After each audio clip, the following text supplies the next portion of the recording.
You know, back when I was in the academy, we would follow every toast with a song.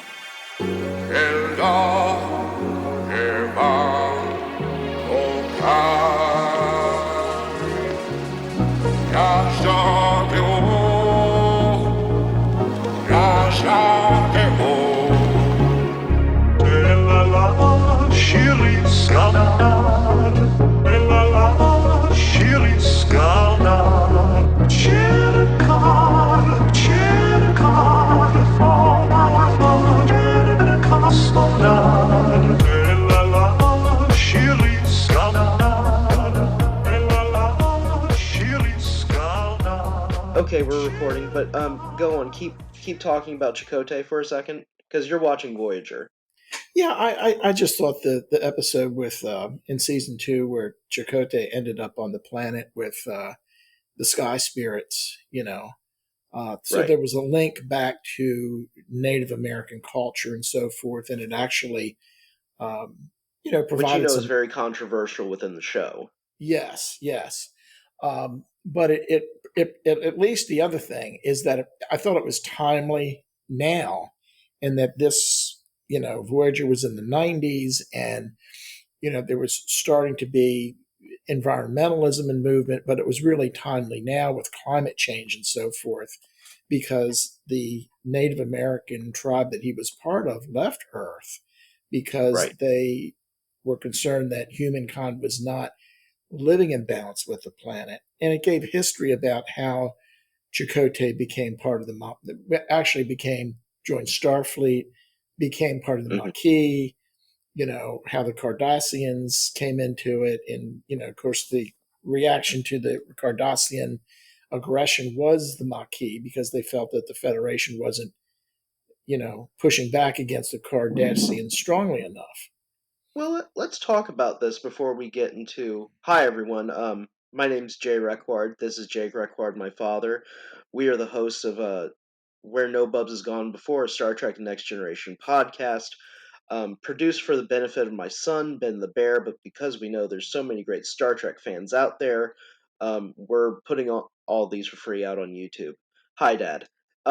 Before we get into the actual episode, Evolutions tonight, which is the first episode of Star Trek Next Generation Season 3, we're going to talk about this because I think what Dad is talking about as it relates to Chakotay's storyline involving the Maquis is interesting in the wake of our recent involvement, the U.S.'s recent withdrawal from Afghanistan, Oh, interesting. Yes. the wake of 9/11, I think, which, it's 9/12 as we record this, the first episode of Season 3. 9 This 12 is 9 21. 12 21. Right. 20 Yes, years. Yeah. 9/12/2021. Yesterday was 9/11, which marked the 20th anniversary of the September 11th, 2001 attacks, where 4 planes were hijacked by um, Muslim Muslim jihadists, extremists, and they used those 4 planes to bring down the twin towers of the World Trade Center, as it was called here in New York. One plane was downed in Pennsylvania, I believe, and the other one struck the Pentagon. Over 2,000 lives were lost, and ultimately 3,000 lives were lost in the effort to save lives from the burning wreckage of the World Trade Center here in New York. It's funny that you bring up the Maquis, because I'm in the middle of watching Deep Space Nine, and we're actually at the episodes now where they're dealing with the Maquis actually rising up as kind of a terrorist force they have to deal with, because the Federation really has, in the minds of a lot of people, or at least the settlers on these colonized planets, bungled basically the state of their lives. And it's interesting you bring up the idea that, Chakotay sees at some point that the Federation is truly unable to handle the situation involving the Cardassians. We just lost Afghanistan after a 20-year conflict initiated by the events of 9/11. One of the things that happened that surprised a lot of us, I think, was how quickly the U.S. trained Afghani military fell to the encroaching Taliban, which, again, are Muslim extremists. Um, I think it says something very interesting that when we look back at the Maquis, this is a group of people who are at the blunt end of a large galactic government failing them and essentially abandoning them as a hostile, and I would argue, as I watch more Cardassians in Deep Space Nine, a totalitarian force moves in and basically upends their lives. I think there's so many striking similarities now to what's going on today, but also, um, I think Deep Space Nine also deals with a lot of the tension as it comes to the Middle East and Israel. I think there is a lot of questions about um, the situation on Bajor as it relates to not only the Federation's peace with Cardassia, but also whether or not Bajor is a trusted ally outside of its own religious goals. In terms of worshiping the prophets and trying to, there is a common theme in DS9. I know I'm getting off subject, but I'll bring it back here for a second. There's a common theme in DS9 that Ben Sisko and even the Bajorans under Major Kira Nerys are having to run up against a Bajoran evangelical extremism represented by Kai Wynn. And I mentioned Kai Wynn and the religious extremism over there, but on the other side, I think it's interesting. You also have the failure of an empire because in many ways, the Federation is an empire on the level of the Klingons or the Romulans. It's just very interesting that you're seeing a system that we have been taught through the narrative is good and stable fail. And I was wondering, what your view was on the Maquis after um, watching this episode with Chakotay, and also maybe how it relates to our recent departure from Afghanistan and maybe the connections to 9/11. Um, I don't know about the connections of 9/11, but in terms of the departure from Afghanistan, the things I hear on the news, and I haven't been watching much network news. I've been listening to NPR, and that's where I'm Right. getting my news about, what's going on in Afghanistan. And I heard a story that I have to believe is true where there was an Afghan journalist or a number of journalists that were basically taken by the Taliban because they were filming. They were filming a protest by women, and they Right. were held for a day or two, and they were severely beaten and mistreated and so forth. And at one point, someone said that, well, you should be glad that you've been beaten, otherwise, you would have been decapitated. And I just think that I'm going to say this, and if I get in trouble for it, somebody doesn't like it, tough. But right now, the how I feel about the Taliban is the only good Taliban is a dead Taliban. I think these people are horrible. They, no one trusts them. And if we find out that they are going back to their harsh form of Islam, which not even is a form of Islam in some ways. I don't know if it's supportable in in some ways, and if it's dehumanizing to people, and in Afghanistan, if all of the monetary assets they have are tied up, sanctioned in banks so that there's no Oh, money flowing there, so that the place, in a week, 99.9% of the people will be below the poverty line. So they're yeah. just totally suffering. It makes me think, do we somehow have to go back in there and say, Right. we're not going to tolerate this shit from you people? And I I don't know how to do that, but my frustration. I think that the war had to end as it was set up. I think that the administration, that Biden, the buck stops with him. He miscalculated. He should have started pulling people out a lot sooner. He should have, there should have been better intelligence that the Afghan army was going to collapse under even moderate pressure from the Taliban. But it goes back to what happened after the Tutsi genocide. Everyone said Right. we shouldn't have let that happen. So this is similar. It may not be a genocide type say, but if the Taliban, create this Oh, medieval if state, and they're going to allow there's no way that they are not going to act as a petri dish for Al Qaeda and ISIS. Then well, time out, time out. I have to I, stop you I'll just there. stop there. But I No, think the situation in the long run really may not be able to be tolerated. That's all I want to say. I think getting back to the show, because that was fiery, but I don't think there was anything I found inappropriate. Um, I think when it comes to the Taliban, the expectation that they are actually going to set up some form of moderate, considerate government that is going to protect women's rights, allow for religious tolerance and freedom. I think just on those two basic ideas alone, it's obvious they're not going to do that. At the same time, I'm going to put the comments about Joe Biden to the side because I agree with you. I just think it's worse. Um, well, okay. Putting the people to the side who have been left behind. We have to rescue those people. That's obvious. And to sit here and Yes. split hairs about that is a waste of time. And we need to get to the show. But um, your point about our intelligence when it came to how the Afghan army would respond, you know, the they collapsed in 3 days when we were told that it would take them at least a month to reach the major cities. A month for the Taliban to reach the major cities after penetrating the defenses, but that fell away instantly. I think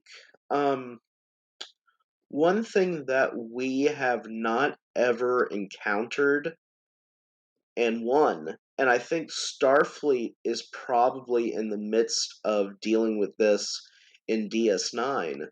Um, the US keeps losing irregular wars because they aren't fought on a metric that um, is easily understood by people outside the first world. And I know some people may hear what I just said and think, oh, people in the third world can't understand civilized things. That's not true.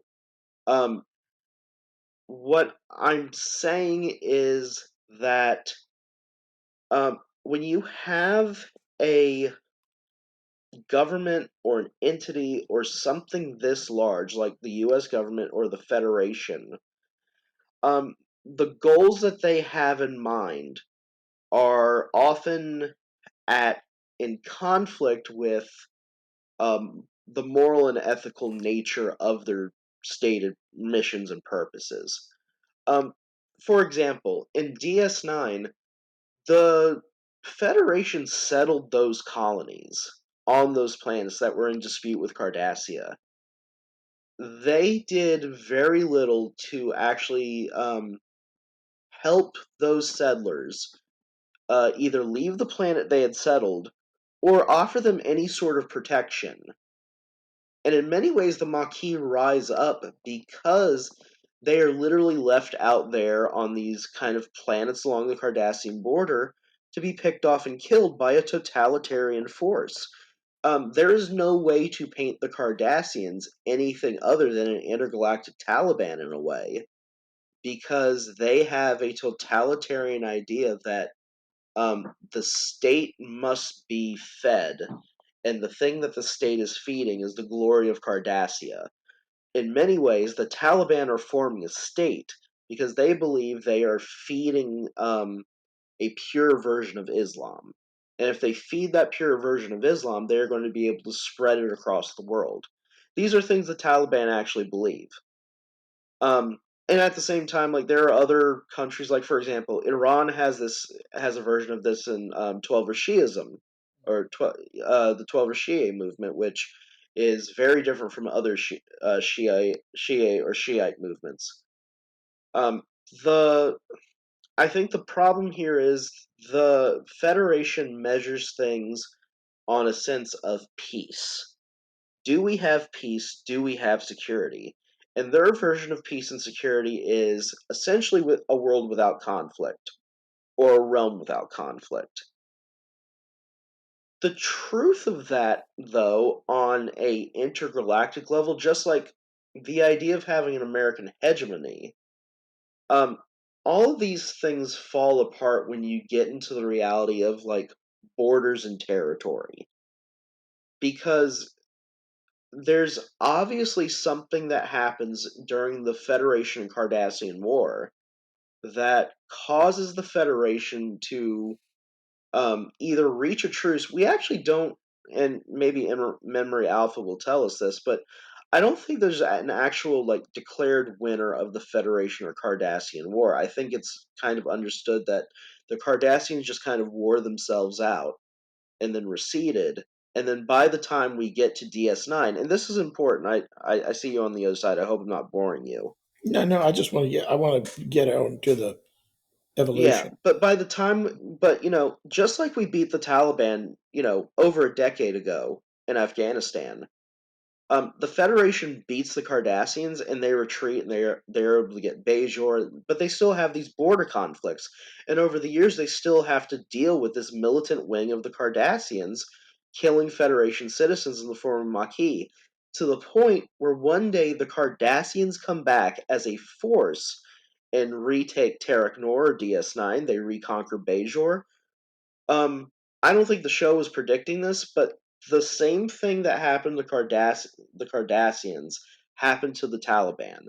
They were beaten for a little bit, they recollected themselves, they studied their enemy, and then when they came back, they devastated us.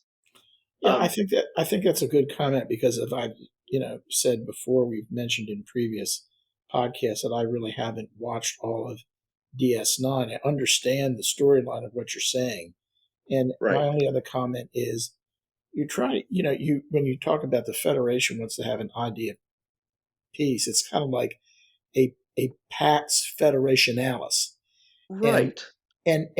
there was a time right after the Soviet Union fell and the Cold War Hmm. kind of ground to an end that there was a thought, well, there's going to be a Pax Americana.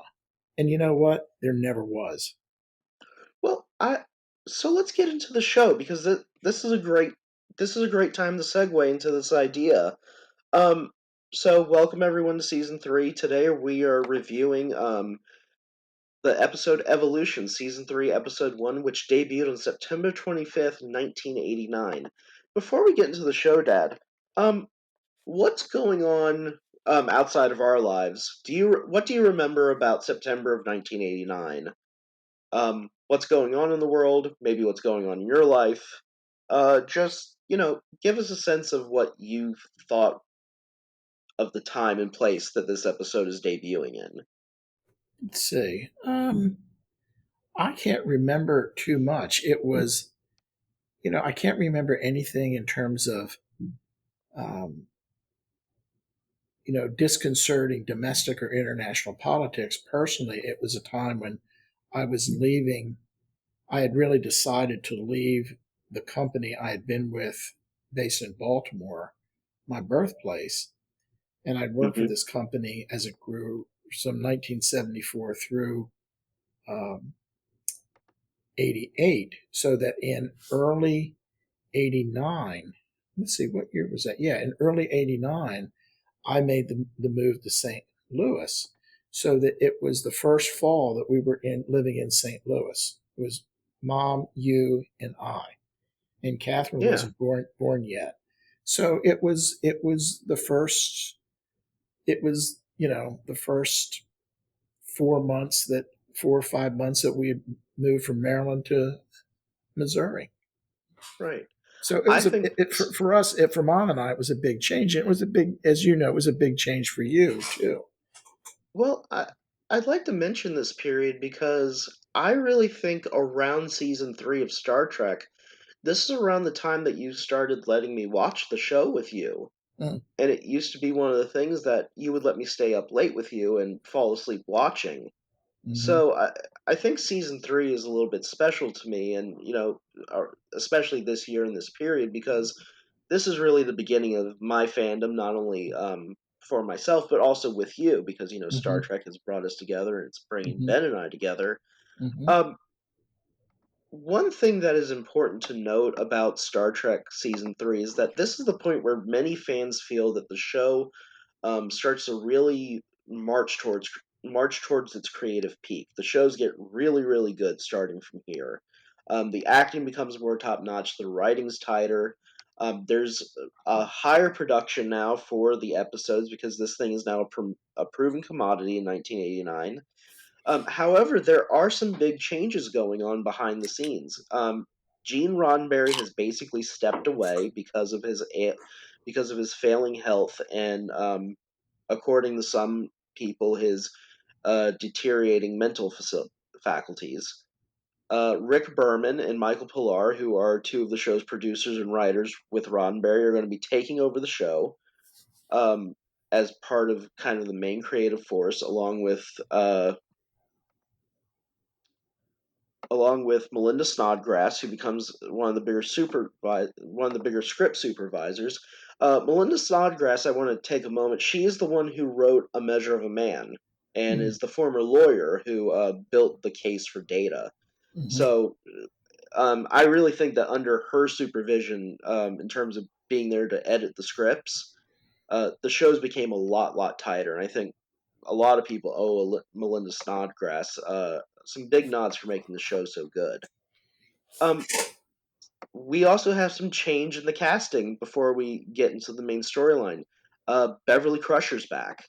After a year at Starfleet Medical, Beverly Crusher has returned as the chief medical officer, replacing Dr. Catherine Pulaski, or Diana Mulder.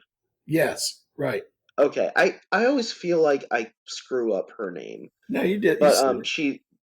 she's replacing Dr. Pulaski. She has been invited back at the behest of the producers, But and there's really no explanation in this show as to why Dr. Pulaski is all of a sudden gone and Dr. Crusher's back. well, there was really no. Well, wait, no, there was a explanation at the beginning of season 2 why Doctor Crusher wasn't there. Because they had that storyline of about whether Wesley wanted to stay on or not. Um, it's very interesting to see Dr. Crusher just kind of be seamlessly reinserted back into the storylines. There's kind of a naturalness with her hmm that immediately takes hold that I have to say we never saw with Pulaski. Right. Yeah. So let's dig into the show. Right. Go ahead. Uh, one second, I had a window pop up. Okay, so oh, by the way, folks, our star date is 43125.8 in the year 2366. What we open the show with Wesley Crusher asleep face down in a science lab as the USS Enterprise D orbits a red giant. There's a familiar beep, and Commander Riker is heard over the intercom asking Wesley if he forgot to set his alarm, as Wesley has slept late due to his studies and is late for his duty shift. Uh, he runs to the bridge where we discover that the the USS Enterprise D has entered a spectacular binary star system in the Caphis Alpha sector on a most critical mission of astrophysical research. I'm sorry, folks. Let me take a quick sip of water. Ah, their guest, the eminent Dr. Paul Stubbs, is there to study the decay of neutronium expelled at relativistic speeds from a massive stellar explosion that occurs in a matter of hours. Essentially, what happens is that the neutron star. Here, let me read. Stubbs then turns to Crusher and expresses his feeling. The intense gravitational pull of the neutron star sucks up star material from the red giant and builds up on the surface until it explodes every 196 years like clockwork. And the purpose of Paul Stubbs' experiments is to measure the neutronium expelled out. And the interesting thing, we're never really told what the results of his experiments are supposed to yield or what the actual goal is. And what is neutronium even? Yeah, it's a completely made up substance. Sure, exactly. Right. But I find it well. We'll get into this. So Paul Stubbs is played by the great Ken Jenkins, who many people know as Dr. Bob Kelso from Scrubs. He plays uh, not chief medical officer. Chief Um, surgeon, wasn't he? no, chief of medicine at Sacred Heart Yeah, Hospital. He was chief yeah, of medicine. that's right. Um, he plays a fantastic character in this astrophysicist, Paul Stubbs, who is arrogant and controlling and very insecure. But the thing that kind of struck me at the beginning of this episode, and you made a note of it in your notes. This is a planned mission that is actually one that takes hold with no interruptions. Right. Yet, I actually think that this part of the episode is the most exciting part of all. Um, the the moment when the Enterprise loses power and is dragged into the The stream. stellar, Yeah, yeah, yeah. the stream of stellar material. There's a real tension in that episode, and I think it reminds the viewer something that we've discussed a lot. When things really fail in space, things are very, very scary, very, very quickly, and the cost of things going south is complete obliteration. This episode, I think, really hits that theme hard. What do you think about the opener to this episode? Just the introduction of Paul Stubbs and just the sequence that they have in the beginning when the Enterprise gets sucked into the stellar stream without anyone knowing yet what's going on. Without anyone knowing yet what's going on. um, I think it just it creates the storyline, creates the basis for the story, and then accelerates it very well. And Yeah. one of the notes I made also that fits in with your commentary about how the writing in season 3 was much tighter is that if you look at the different excuse me storylines in this episode of the neutronium experiment or the stellar experiment with Dr. Stubbs and Dr. Crusher coming back, and sure, she's been away from Wesley, so she has concerns about how he's grown and how he's maturing Right. after she's been away. And then Wesley's experiments with the nano machines, which become the uh, uh, nanites. There's even a really good interchange between Wesley and Guinan about Oh things. yeah. And then ultimately it all ties together where they have that, they understand what's happening to the computer core and why the ship is malfunctioning and how it threatens Dr. Stubbs' experiments. And since his whole life is tied up in completing this experiment, he just wants to, basically commit genocide, just kill these things. They're machines, they're not sentient or anything like Right. that. And, that gets into a discussion that, well, perhaps they are and so forth. And the rest of the story is how they resolve all these different conundrums that have come together. Right. So let's pick through some of those real quick. Um, I think the return of Beverly Crusher is interesting because on one hand she doesn't have much of a role in this episode outside of being Wesley Crusher's mom, and her entire character arc in this episode is learning to reintegrate herself into a relationship with Wesley. And Mm-hmm. there's some very interesting ideas that she puts forward that I wanted to kind of like run off of you real quick. Um, her and Jean Luc have this conversation in his ready room about, he's 17 years old. Who is he as a person? She's asking Jean-Luc Picard because she sees Jean-Luc Picard as his father figure for him that's been there for the last year that she hasn't. And I think it's very interesting, kind of the dichotomy that Picard betrays, because on one hand, it's very clear that he measures Wesley um, very affectionately and very well. You know, he says that he's a strong man, he's much like Jack Crusher, and that he's very able.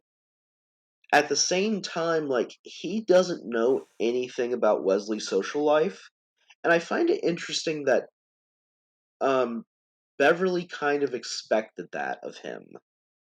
Just because the role of the captain is one where, like, he already has to take care of this kid when he's on the bridge, but can he take care of Wesley when he's off the bridge too? I mean, he kind of assigns that to Riker. It seems a better question to ask Will Riker than That's it a good would be. point. Yes, that is a good Right. point. Yeah. And it just kind of comes across that, like, they really haven't been in contact with each other, but it doesn't feel that way. Well, in Um, part, it's a good point about Riker because we already know that Beverly has a much closer relationship with Jean Luc than right. she has with Riker, with Will. But Will obviously has a much closer relationship with Wesley, to the point where, Right. like, Right. when Wesley's late for his assignment, Will basically lets it go and, Yeah. like, covers for Wesley a little bit and leads him into his duty shift by saying, like, okay, where are we on the screen? How fast are we going? Where are we heading? Like, he covers for Wesley in a real way, and there's that kind of point he gives him at the very first scene that's very brotherly. And I thought that that was very good between Jonathan Frakes and Will Wheaton. But one thing that Beverly puts forward in her conversation with Jean-Luc Picard is, you know, at 17, you're supposed to be getting in trouble. And she asked Jean-Luc Picard, what were you doing at 17? He's like, probably far worse than what Wesley's doing now, because, you know, obviously Jean-Luc Picard was a rapscallion. But I wanted to run this idea off you. Like, what was the expectation your parents had for you in terms of what you were supposed to be doing at 17? And to follow up that, what was the expectation you had for me at 17? Because I Um, find this idea of parents having this expectation of how their kids act to be interesting now that I'm a parent as well and will one day have to deal with this. well, I found their exchange about, saying that, well, Jean Luc, well, I was probably getting in more trouble than Wesley. And Beverly says, well, I was getting into trouble also. It's like, no, parents don't want their children to get in the trouble when I they're know, 15, 16, or 17. It's like, what are you people talking about? And, you know, you're not getting into details of, what you were doing when you were 15, 16, 17, 18, because you right? didn't tell us what you were doing until several years later, or we found out through, just stories coming out and so forth. I think the expectation is that, this is a time when, they're in their final years of high school. They're Hmm. deciding what they're really going to direction they're going to take in their lives, start to take direction in their lives as an Right. adult. Is it going to be further education? Is it going to be the military? Is it going to be learn a trade? What are they interested in? So I think what parents are really looking for is at that age is they're looking for um, stability Yeah. in decision making, and the parents want to have responsible parents are going to want to have created a stable and nurturing uh, environment and situation for their adolescent child who is starting to move into the early stages of adulthood to make that transition. Right. I found the dialogue between them interesting because it made me wonder in the 24th century if there's this cultural I want to pick the right word. We've been away from this for a while, folks, so we're getting back into it. I wonder if there's this cultural desire for people to remain kind of childlike or like not lose their kind of innocence in the 24th century because it kind of fast forwarding to the very end of the show when Beverly is sitting with Guinan and Ten Forward and saying, like, my son's too serious, and then Wesley walks in with this girl, and she says, "See, that's what a 17-year-old's supposed to do." And then she goes like, "Well, who is this girl? Is she trouble?" Mhm. Um, I found the entire exchange between Beverly and Wesley when it came to this idea of how Wesley's going to act very weird because, like you said, Wesley's like 16, 17 years old. He's training to go into Starfleet Academy, and when he's 18, like, he's going. Mhm. This is kind of the appropriate thing for him to be doing at this age. And it's very weird that they're having this conversation of him, like, why is he not doing these things? Um, it's almost infantile to the point, I think, on Beverly's end, but it may also be, and I'm dealing with this too as a father, and I know my wife is dealing with this as Ben's growing up, and I wanted to ask you if you dealt with this when it came to me and Catherine and Rochelle. You know, I think you really don't want them to grow up to a certain extent. You want them to stay little and you want them to stay your children or your babies or your toddlers. And, like, I think the idea of lost time or wasted time becomes very acute when you have a child. And I think in many ways, maybe, I know I just said how Beverly handles this is infantile, but I can also recognize that this may be a mother who is realizing, like, I just came back to the ship expecting, to have my son, and he's already ready to go off into the world without me. Um, I can see that being a troublesome thing for a mother. I was just wondering what your thoughts were on that level. Um, I think that there's a Did you ever have this feeling that you didn't want me to grow up or you didn't want me to leave or um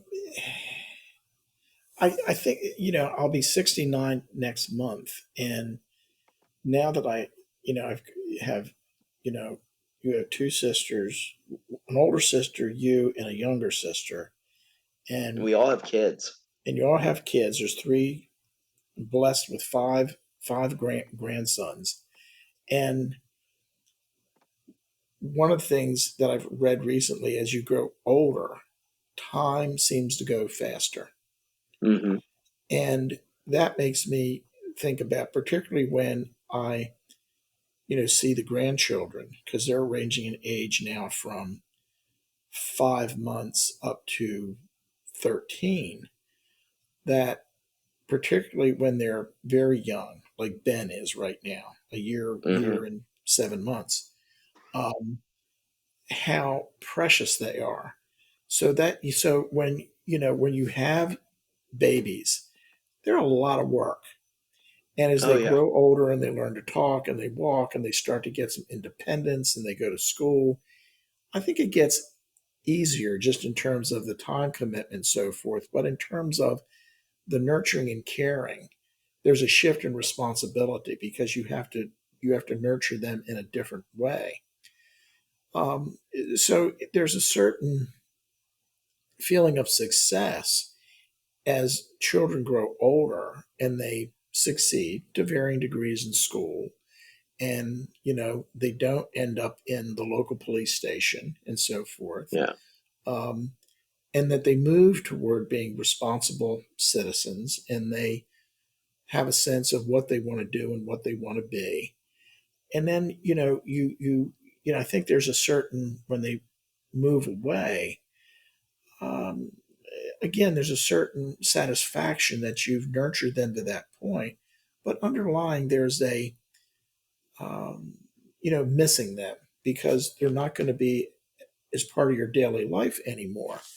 So that I think that when you get, to up into your 60s and 70s, that looking at your, remembering how the struggles, the responsibility, at the same time, joys of having young children, your children being young, it Mhm. becomes very important then. And those Mhm. memories become very important and strong. Right.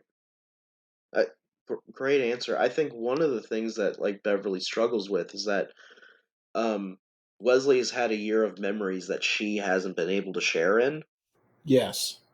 And I think there's an expectation that she left behind this little boy, and he's clearly not a little boy anymore. I mean, one thing that I find interesting about this conversation is, you know, I think all the concerns that you raised about what you want for your children are valid. In the lens of 2021, because it's still a world out there where there's scarcity. It's still a world out there where we need to go out and make our way. We need to provide our own sense of security and our own sense of comfort, and have exert some sort of control over our lives that you can't anymore, because that's not your job. um I would think, though, like with the technological advancements in the 24th century, a lot of these worries would be really blunted, because, at least in the Federation, Wesley won't have to deal with scarcity if he's in Starfleet. Um, he hasn't had to deal with scarcity or real. I mean, he's had to deal with a lot of danger, but that's the nature of Starfleet and the mission.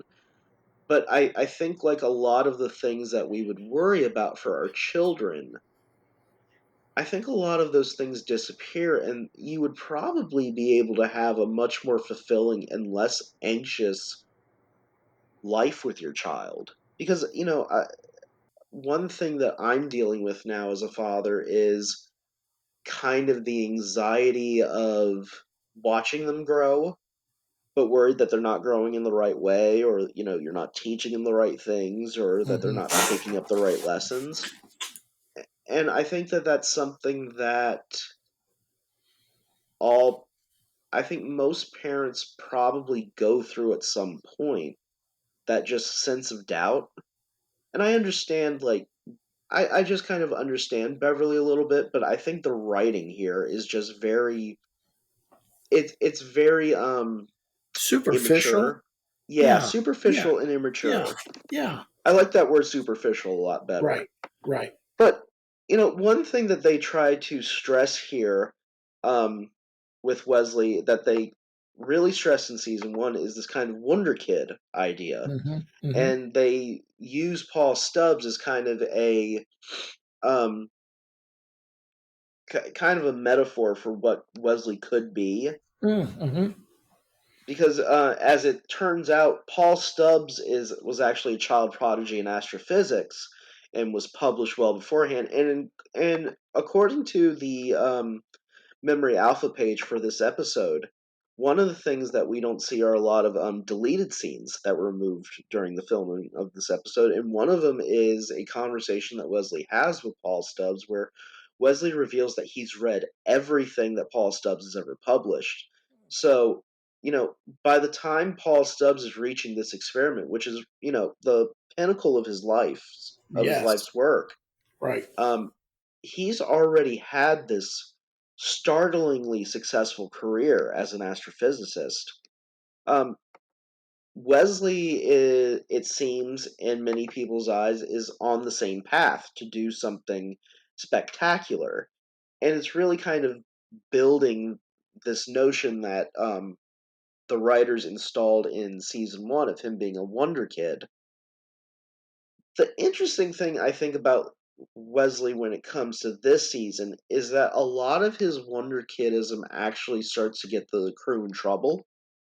Like, for example, the downside of him being a wonder kid, he takes two medical nanobots, or nanites, or nanoparticles. They Mm-hmm. kind of keep going back with the terminology throughout the Mm-hmm. script, Mm-hmm. but he takes them, and on his own volition, and with his own experimentation, his own methodology, basically creates a new life. Um, by all standards, before he's even 17, Wesley has achieved a scientific miracle. And, they're really not going to talk about it for the rest of the show. Well, this is a really good point because they really do sort of, if you think about it, the point you bring up is that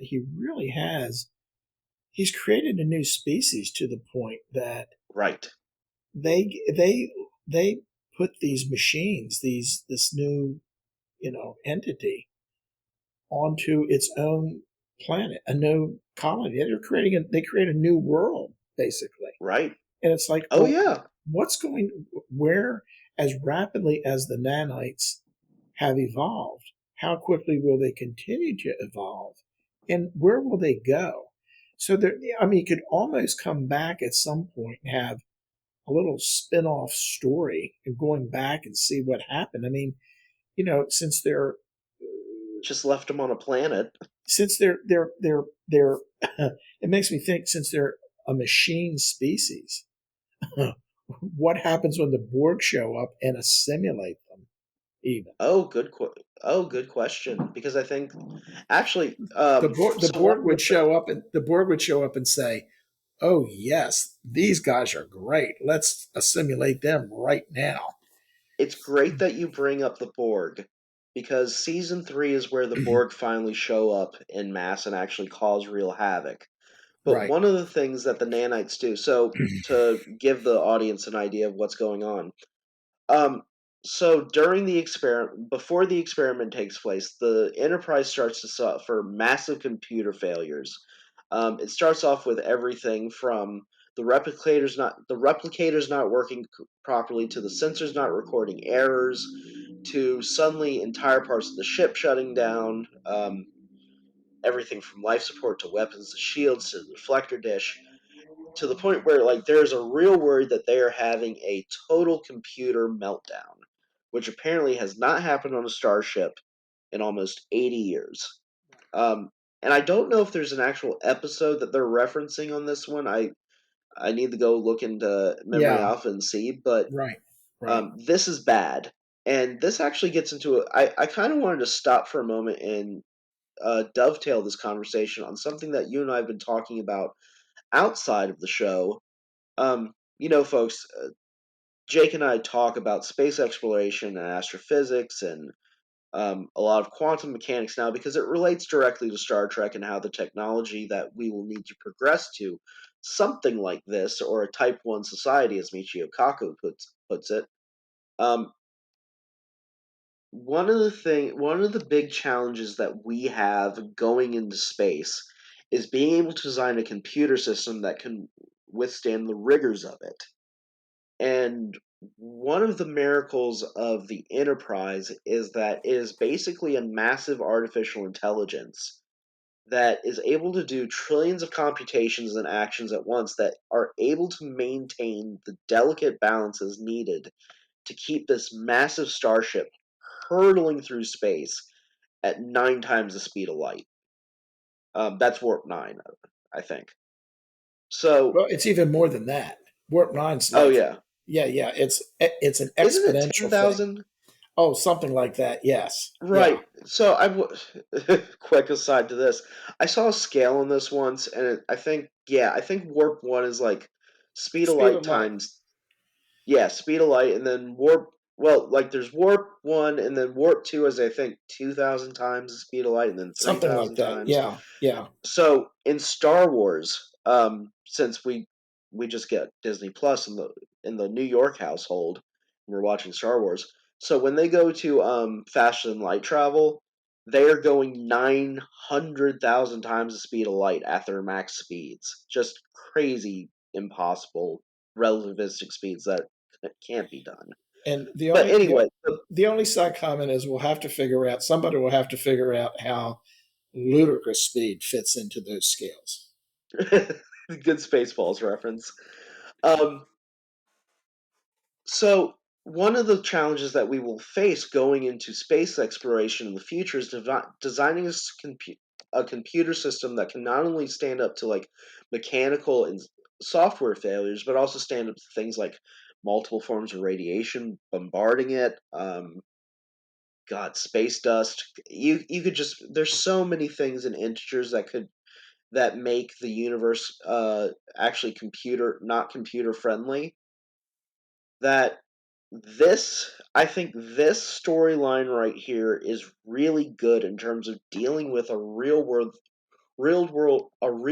thing that we are discussing now in 2021, that is just maybe just science fiction in 1989.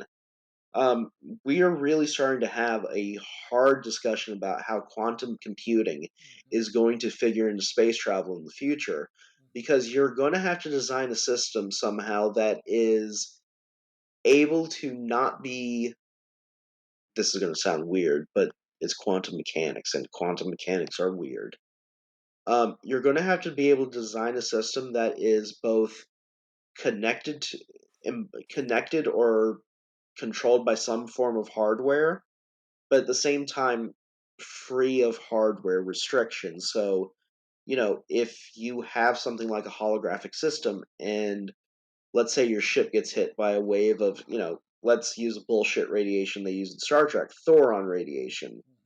mhm. You get hit by thoron radiation, your entire computer system and AI just doesn't blink out, and the holographic doctor doesn't go away. You have to figure out some sort of system to protect from that.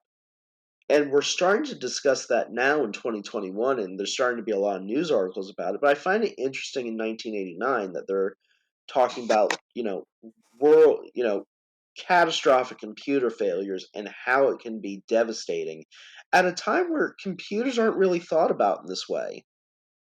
What are your reflections on that?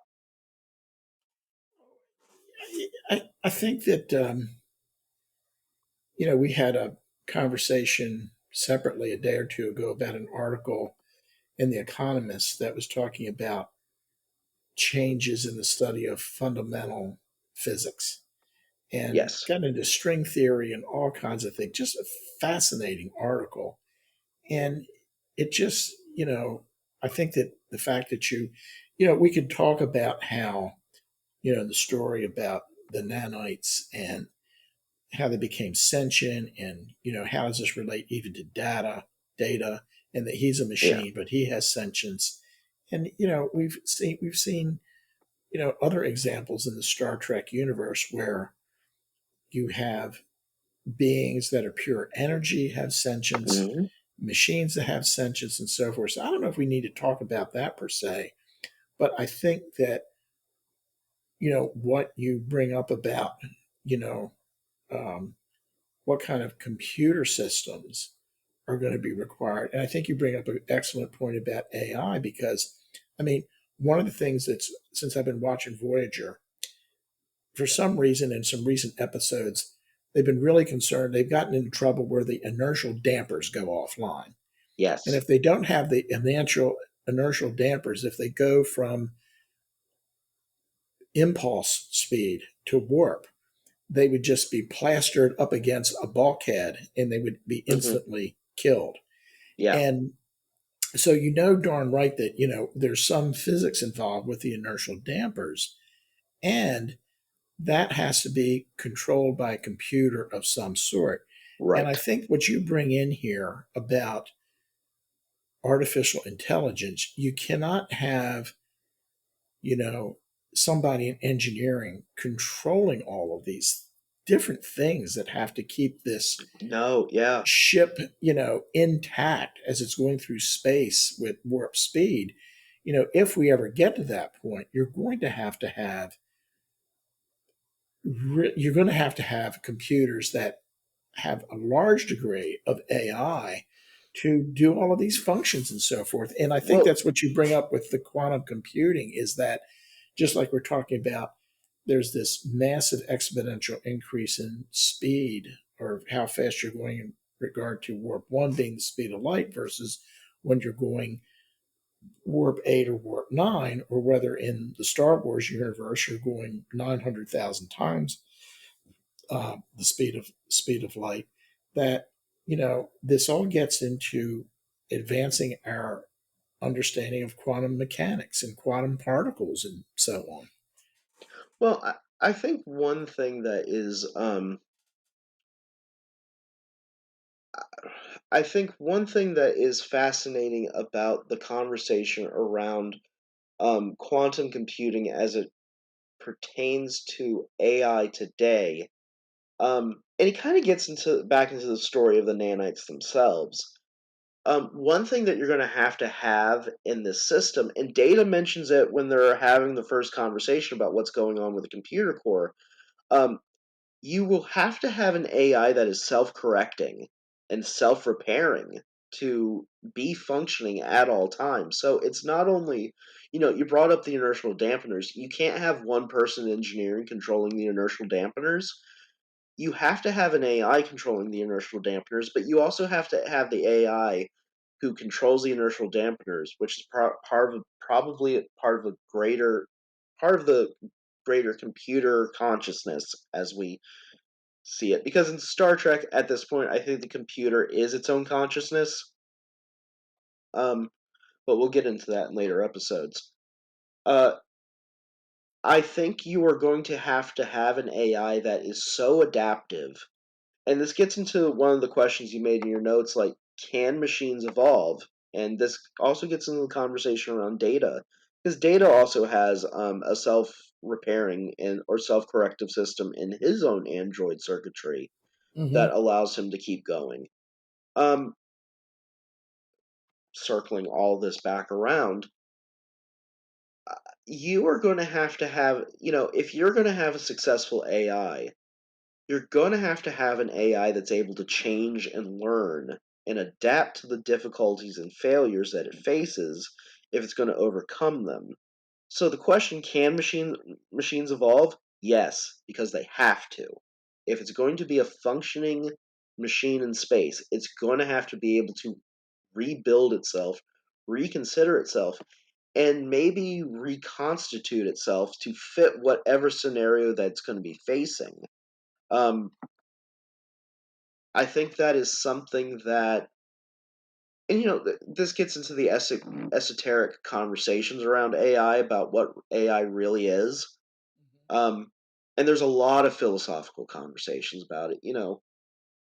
As much as people would act like we're not playing God in some ways, we really are creating a new being, um, in a sense that at its farthest reaches can really get out of control if we don't take real responsibility in how we Well, parent it.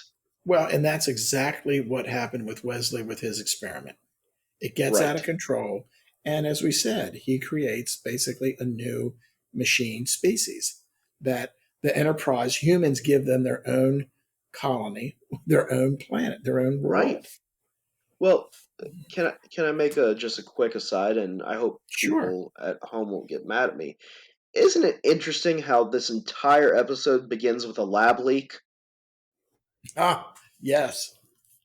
No, I really stopped and No, thought about that. What no, at the beginning of the episode when he's sleeping there and the jar is open where the nanites are supposed to be stored, in 2021 with that lens and everything that is, being discussed possibly happening in Wuhan, where the novel coronavirus got started or initially was spread. Um, it's very interesting to me that, and I think we've seen other Star Trek episodes in the series already where someone had something in a lab, it wasn't properly stored, and it gets out and causes chaos. that was the genetic thing where people were rapidly aging. Yes, that was the one. Right. Yeah, the Pulaski episode, the last really Yeah. big Pulaski Right. Right. episode. Um, I think that this, I think this getting away from the current issue with the coronavirus as we're dealing with it today in 2021, I think this says something very interesting about our relationship with science and we're discussing the progress of AI and how we have to shepherd AI, Mm. but with such a tiny little thoughtless mistake. And it's not even Wesley's thought.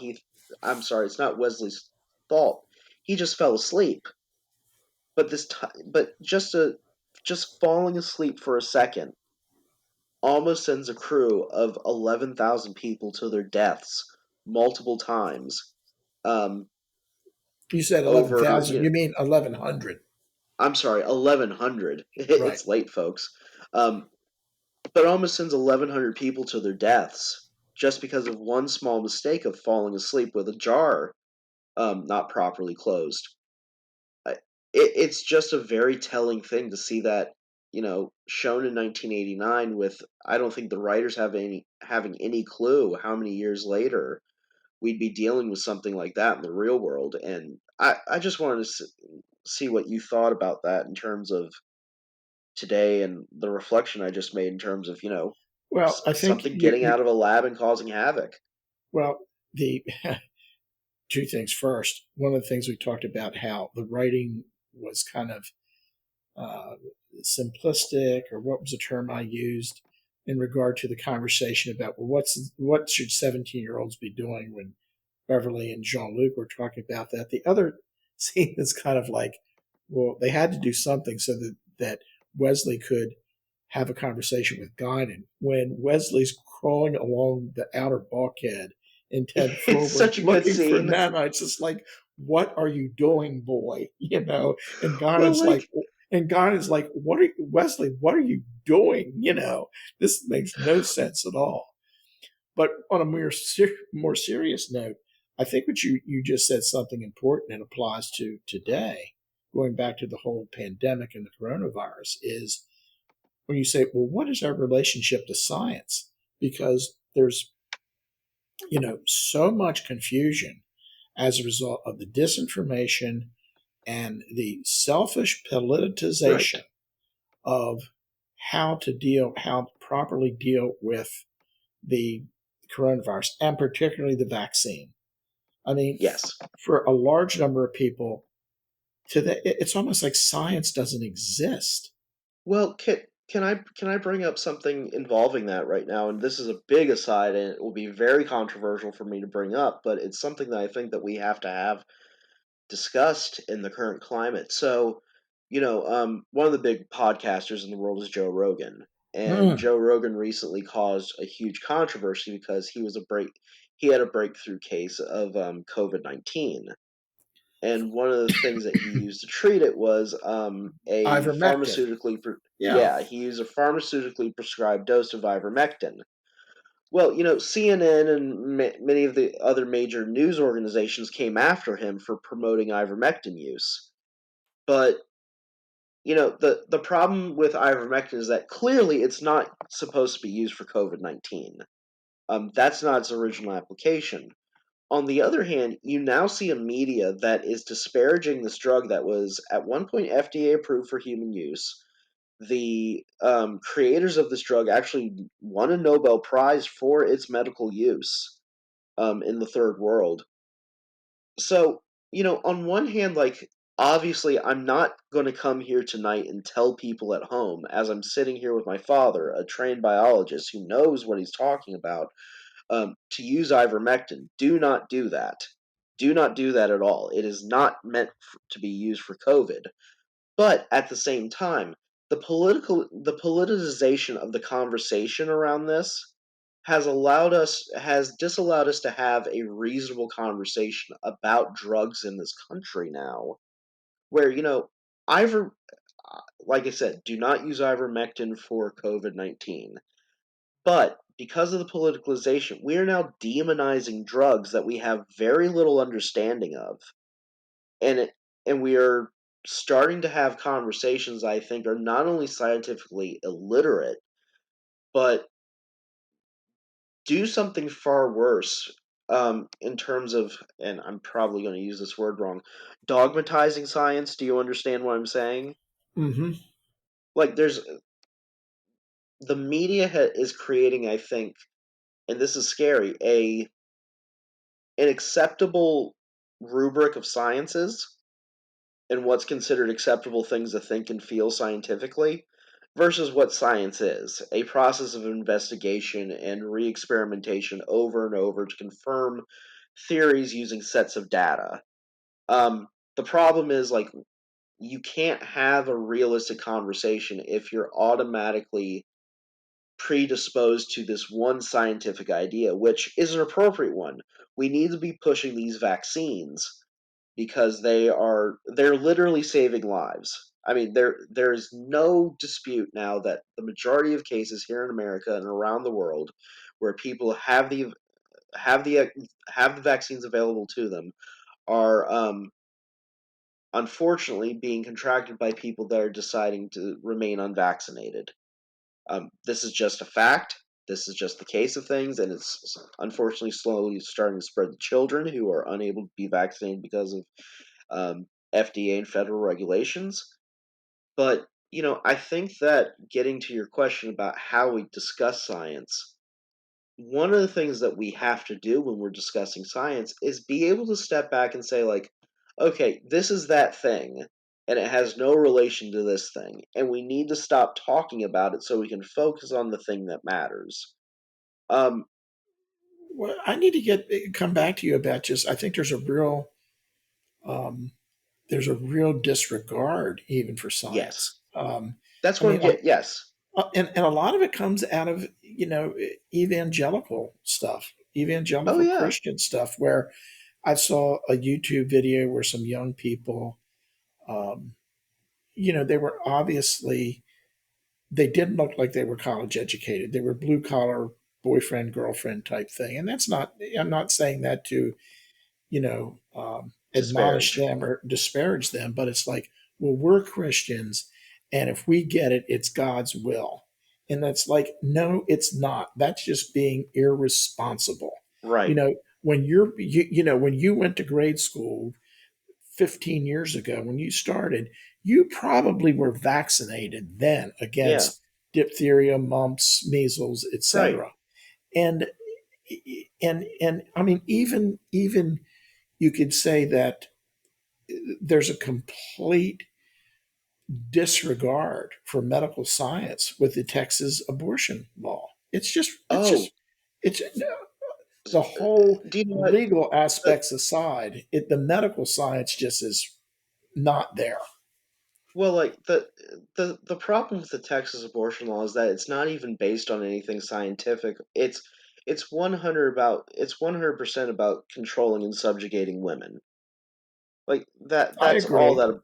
that's all that abortion bill is I about. Like agree. if there was Yes. anything scientific to actually saving fetuses or preventing unwanted pregnancies or preventing abortions. If there's tons of scientific discussions that we can have about preventing abortions that don't take away a woman's right to have an abortion, but also like give reasonable options for other paths for her to take. Well, the quick aside was Greg Abbott, governor of Texas, was asked, "Well, why don't you allow any exception in the cases of rape?" And he said, "Well, we're going Right. to fix that because we're going to get all the rapists." And it's like, well, how are you going to do that? Why haven't you already done it? Well, Why it's aren't the it's Texas Rangers rounding up all the rapists? well, like I think the problem is that science is the first thing to get thrown out the window when it comes to fear. And I think that is, in many ways, the blessings and downfall of the scientific method. To have a good functioning scientific method, you have to put things like ego and fear to the side and accept the data as it is observed, not as you wish it to manifest itself or be observed, if you understand what I'm saying. And I think the problem that we're seeing here in America, whether it's the question of the COVID vaccines versus ivermectin or whatever horse dewormer, um, I think the problem that we're seeing is you can't have a reasonable conversation about facts because no one's willing to agree on just the basic level of what is and what is not happening in the process. And I think a lot of that is intentional. I think a lot of people are throwing out the science when it comes to a lot of things because, truthfully, and you've seen this too, and without getting into personal things between you and I that we've both experienced recently professionally, um, when someone lies about the science, it has pretty devastating consequences. But when someone tells the truth about the science, it can also have devastating consequences That's right. too. That's right. Science doesn't give a shit. That's right. And I think that's something that a lot of people really ultimately don't want to deal with. In Star Trek, they have a culture in the future where they're like, no, we have to use science because this is the universe around us. And if we don't use science, we're not going to get anywhere. And the other thing that I think a lot of people don't understand is there's a science to generating scientific data. Right. Like there's a because process for all of you can this. get good data and you can get bad data, but you may Well, never like be able to get perfect data. well, this gets into your point about misinformation and the problems that causes.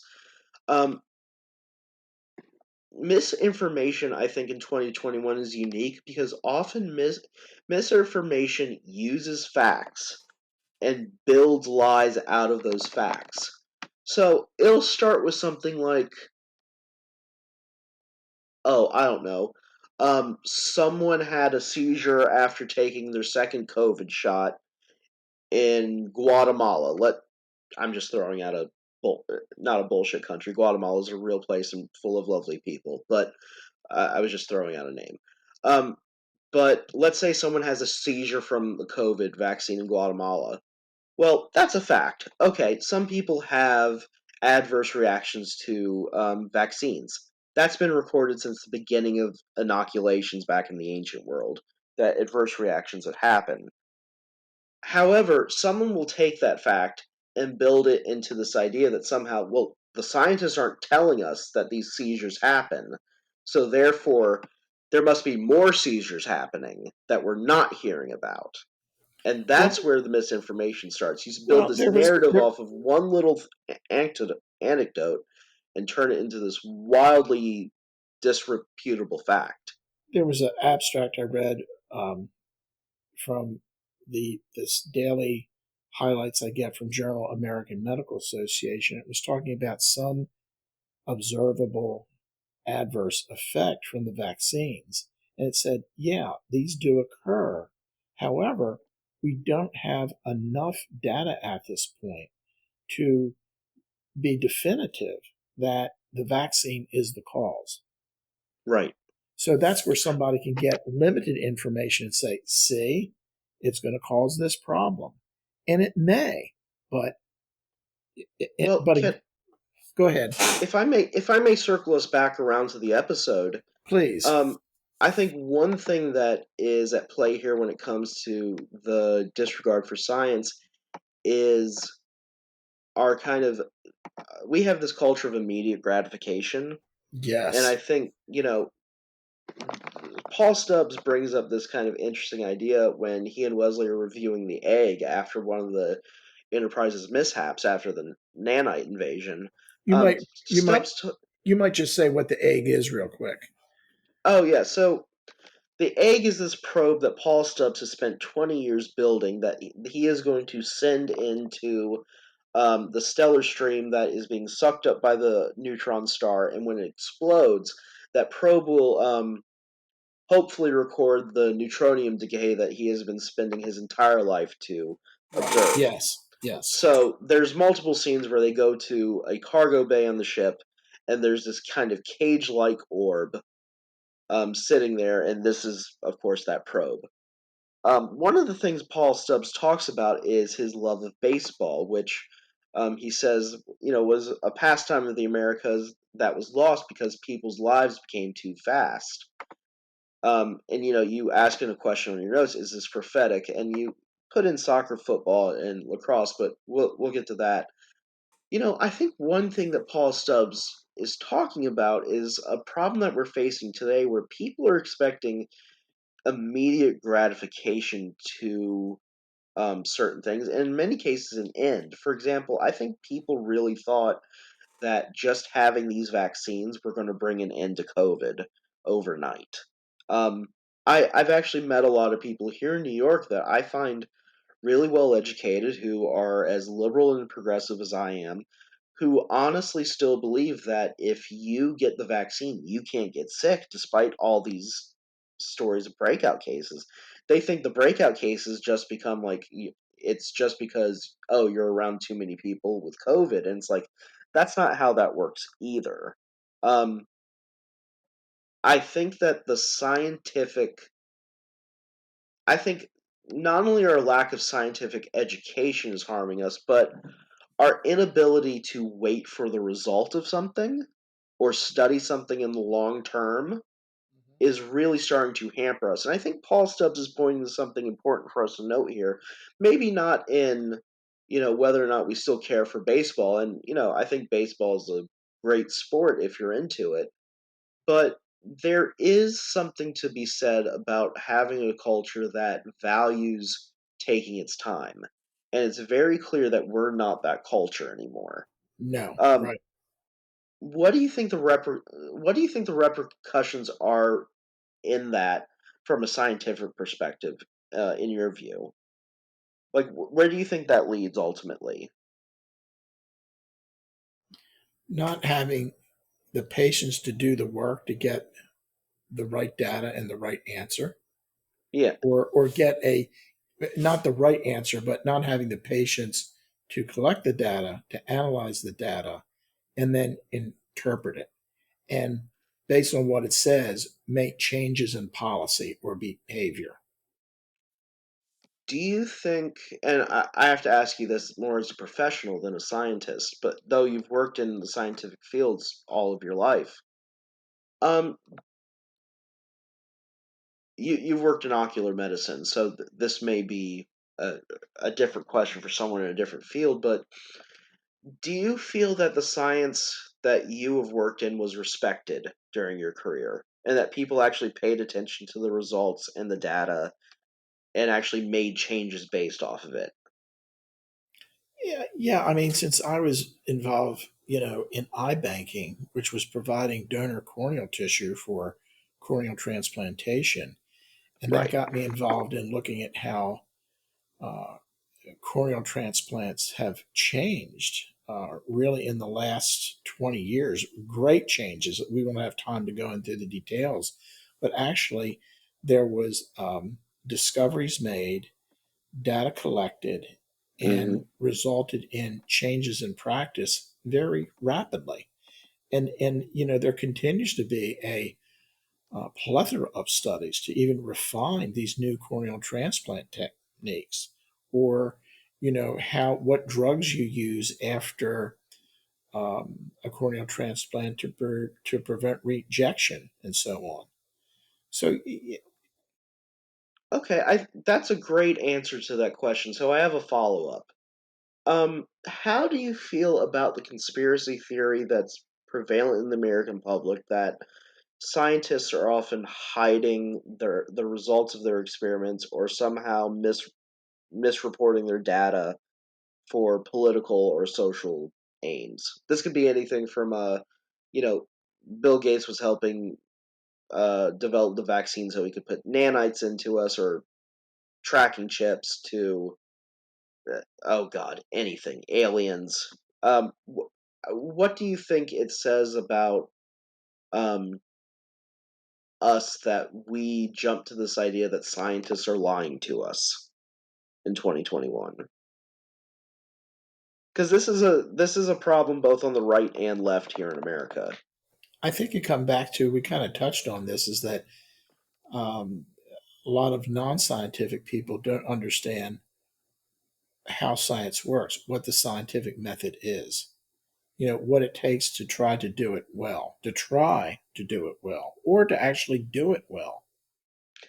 We'll leave this topic with one last philosophical question I want to ask you about science, and thank you for answering these.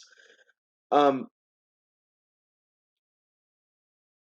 what do you what do you think a world looks like without science? Is it a better world, or is it a scarier world?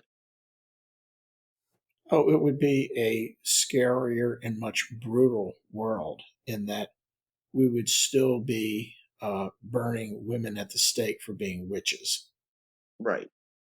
Um, okay, so jumping to from a discussion about science to a discussion of the scientists in the show, Stubbs' entire life purpose and reason for his existence is linked to this single project of launching the egg into the stellar stream and recording the decaying neutronium from the exploding star. Um, have you met scientists like this in your career who are so geared towards one goal or one experiment or achieving one certain thing that they're willing to almost be self-destructive in the pursuit of it?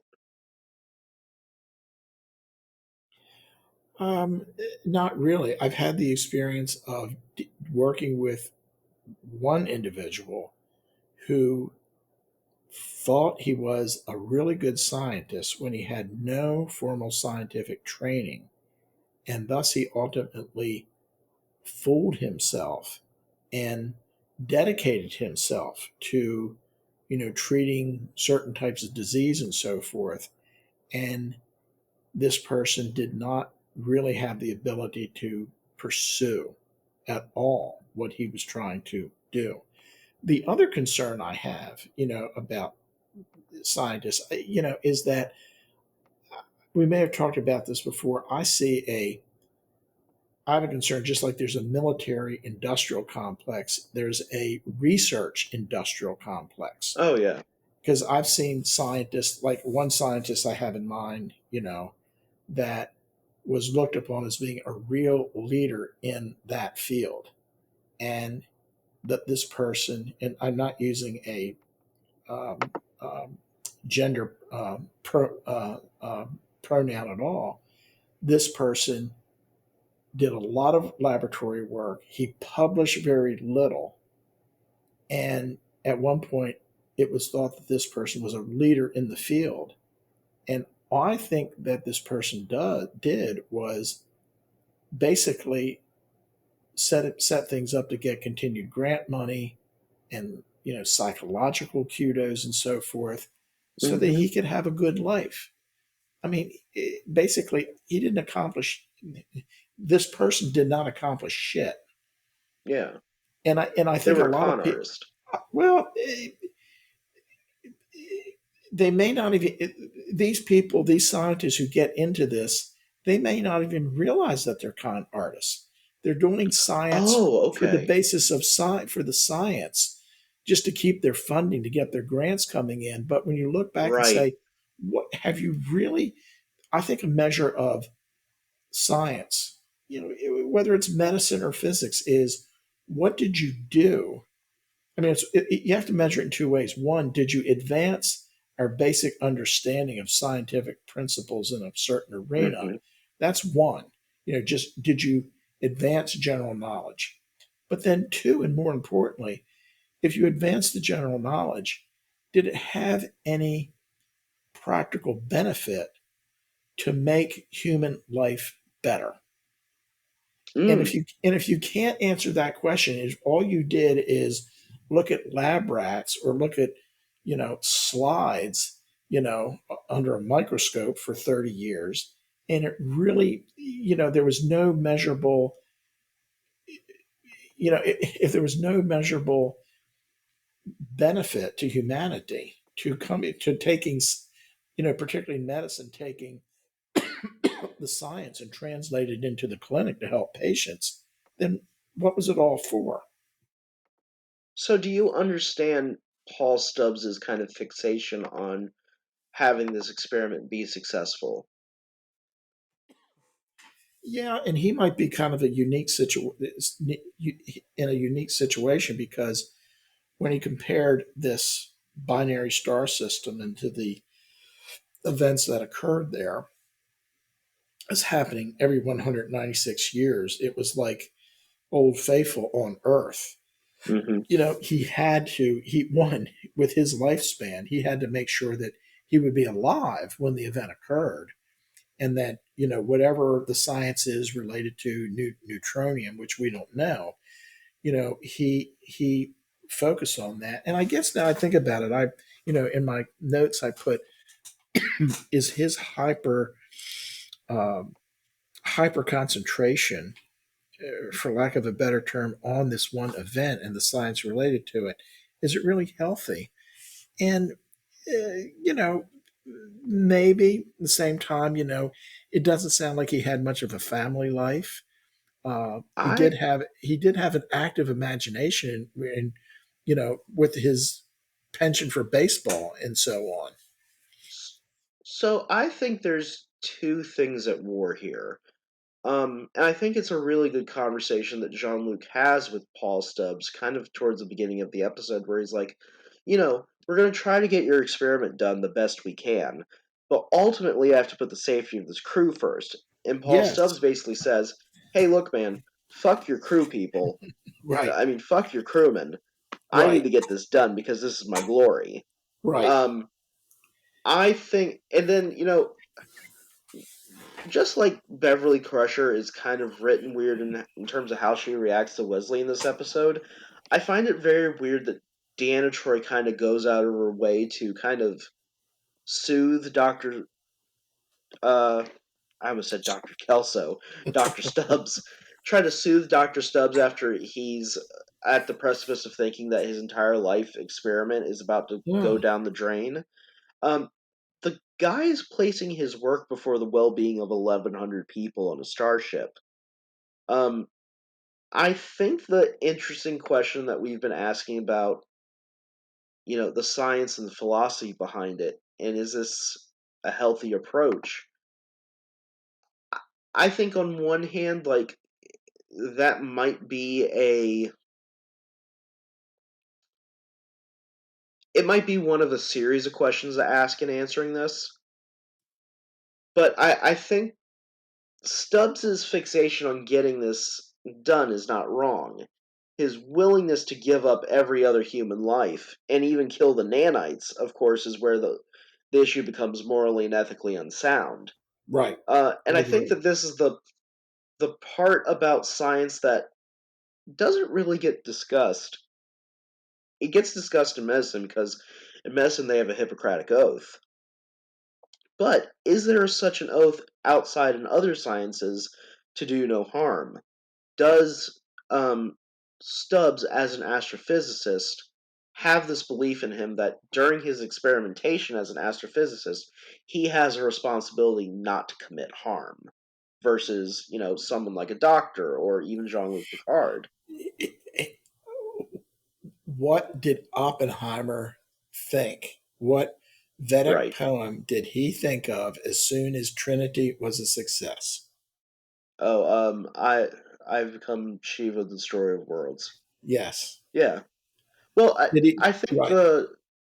but Oppenheimer was at least cognizant enough to realize when he was watching that explosion, oh shit, I did something really bad. Um, is Paul Stubbs even capable of recognizing that he's doing something bad, or is he just so driven towards achieving his life's work that there's no such thing as right and wrong? There's only getting the job done. Well, that's interesting because I never took his apology to the nanites. It's like, are you really serious about this? Yeah. Well, Or are you just dealing in situational ethics here? I think this is what. So, thank you for bringing up. I really think that um, his entire behavior is based off of situational ethics, and I think he's actually one of the worst human beings that you'll actually see in this show. Yeah. He is so outwardly and inwardly selfish, Right. even to the point where, like, Troy's saying to him, like, there, you are a world-renowned I'm sorry, galaxy-renowned astrophysicist who's been successful since he was a boy. This is not going to be the only thing that defines you, and even Wesley says that.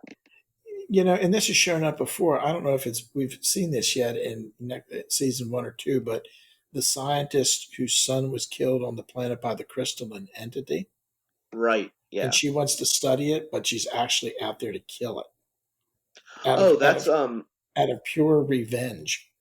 I know which one you're talking about. That's like season 6 or 7. Okay, yeah, Yeah, that's a great episode too. Oh, we'll come back and talk about this again.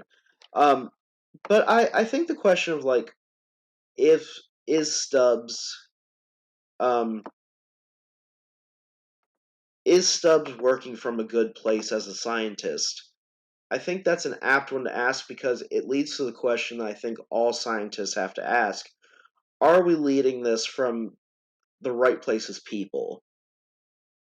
I think one question that we leave out when it comes to the discussion of science is, you brought up, I think the second point you brought up, like, is this really progressing the human experience or, the lives of human beings after it's been discovered and researched and deployed?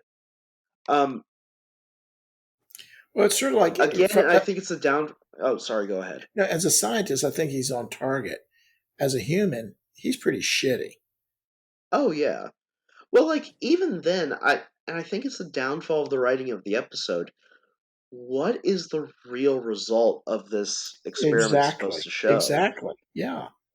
Like, it's one thing if he's doing this to impress a bunch of academics somewhere at some university on Io, but what is the actual application of this going to be to, like, is this going to change how they, like, fuel starships or how they conceive the universe? Like, you know, and it gets to, I think, one thing that you noted, the ending of this episode feels very cut off to where the nanites, after they take control of Data. So what happens, folks, is after they discover that Wesley's nanites have escaped from his lab and evolved into this hyper intelligent race of beings that are, an intelligence and consciousness to their own, that immediately means Picard has to enact parts of the Prime Directive.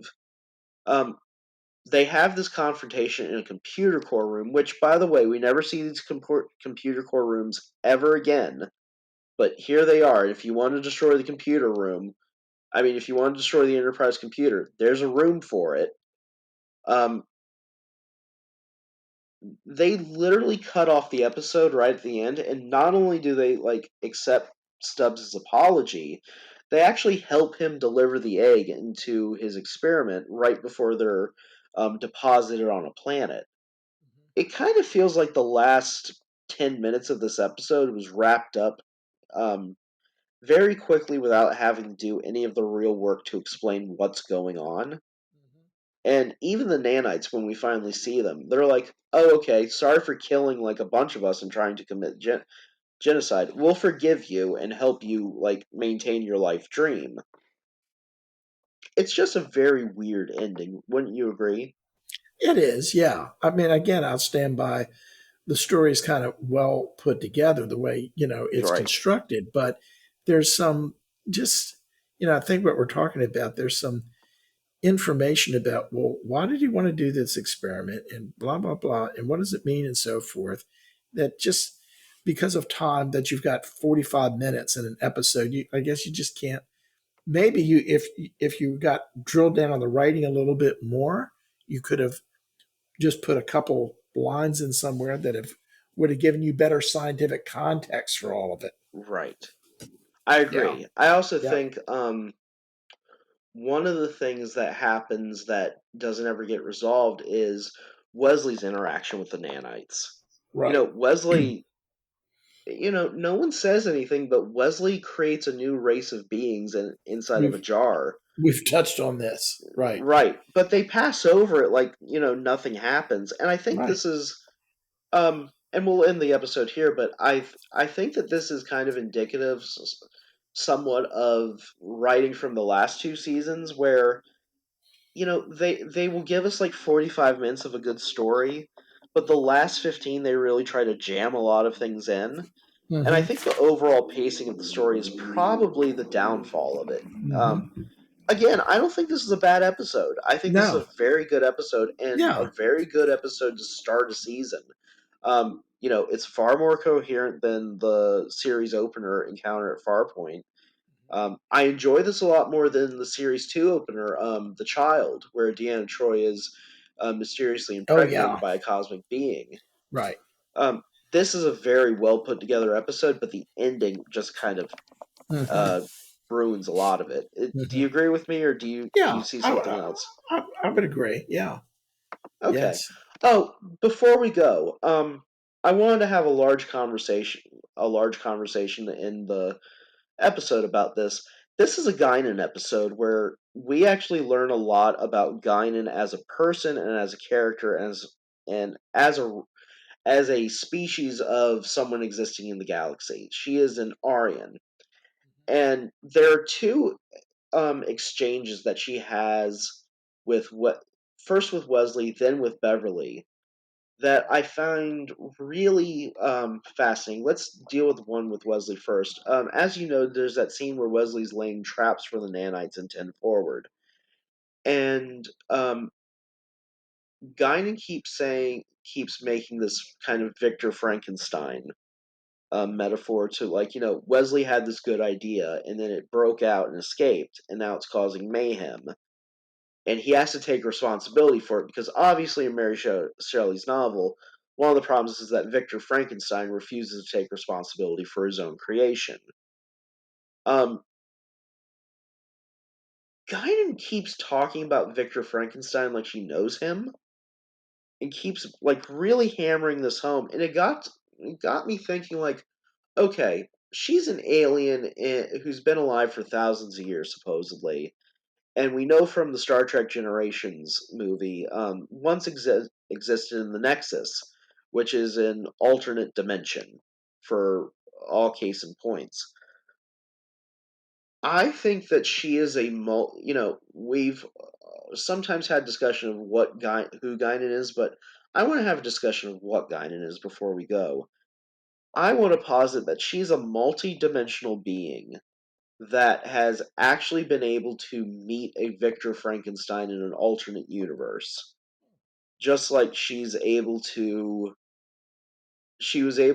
and maybe it was part of her experience within the Nexus, because the Nexus allows you to basically formulate a reality based on whatever you want. Oh, and this is where Picard met Kirk Yes, in, in exactly. in the movie. In the Yeah, Nexus. yeah. Yeah. Um, I think Guinan is probably a very complex species of multi-dimensional traveler, and we've talked about this previously. If there's real aliens that we're dealing with here in 2021, that Mm-hmm. maybe they're not extraterrestrial, maybe they're multi-dimensional.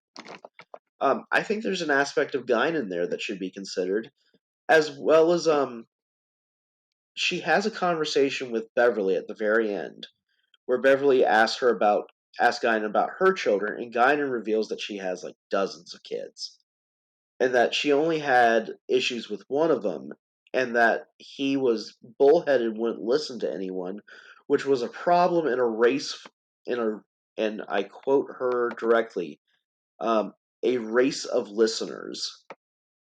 Um, Based off of some of the things that I just mentioned to you, uh, what do you think Guinan is? Who do you think Guinan is? I I think don't it's know. very. I I don't don't think know. she's human. I don't know. But I think that your supposition are very interesting, and is very interesting because, um, I I mean, think it should be mentioned because Whoopi Goldberg will be reprising this role in Star Trek Picard season 2.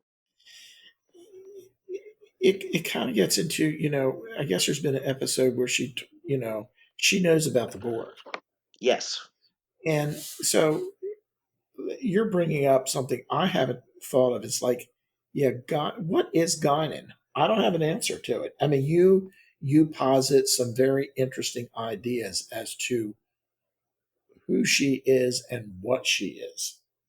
the show never answers this question, and I love Whoopi Goldberg as an actress, but I've always loved the Guinan character. I have Mm-hmm. to admit to people at home, I've always been fascinated with her. I've always thought that she was cool and had great dialogue. Mm-hmm. Mm-hmm. But looking at the character itself, there's so many mysteries behind it that I thought it would be fun right before we go, and maybe in future episodes to Sure. unravel it a little bit. Yeah. Um, Absolutely. I and you brought up the thing with Q. That was Q Who in season 2 when they first introduced the Borg, and apparently at some point, just to fill in the story. So we know that Guinan was in the Nexus. We know at some point her people, the Aryans, this race of listeners, were attacked by the Borg and almost wiped out. We don't really have a chronological order of, like, did the Borg come first or did the Nexus come first? Like, how does that work? But we know at one point, like, Jean-Luc Picard rescued her for something because she tells Geordi that she's in love with bald men, or she's at least attracted to bald men. But she also has this power where she can clearly detect Q, And even she raises her hands up in like these kind of claw-like formations Mm-hmm. when she Mm-hmm. sees Q in that episode. Mm-hmm. There's this kind of assumption that she has the ability to defend herself against him. I think that there's a lot of things here that are pointing to someone that's clearly not. I don't think she's human. I won't say that she's immortal, but there's something different about her that's very, very complex. Right. Uh, and on that note, I think we'll end it here. Before we go, Dad, one last time, what did you think of the episode? Did you enjoy it? Yeah, I enjoy it. I thought it was a good start to season 3. Good, me too. And with that, we will be back next time, folks, for Star Trek Season 3, Episode 2, which The is Ensigns of The Ensigns Command. of Command, which, interesting enough, we'll discuss next episode, but um, Ensigns of Command was actually produced and filmed first. This episode was actually produced second, but Hmm. it debuted before Ensigns of Command, which we'll Hmm. discuss next time. Dad, Okay. thank you so much for joining me. It's great to be back and doing this, Yes, and I hope you had a good time. I did. Thanks, Jay. Thanks. Have a good night. All right. Bye.